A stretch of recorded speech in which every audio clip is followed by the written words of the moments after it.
mandi air dingin, terus stretching, olahraga sedikit supaya enak dalam ibadahnya. Tentu setelah mandi juga.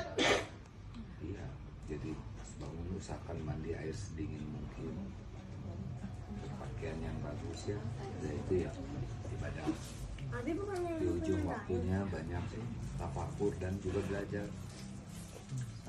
Menjelang subuh banyak istighfar.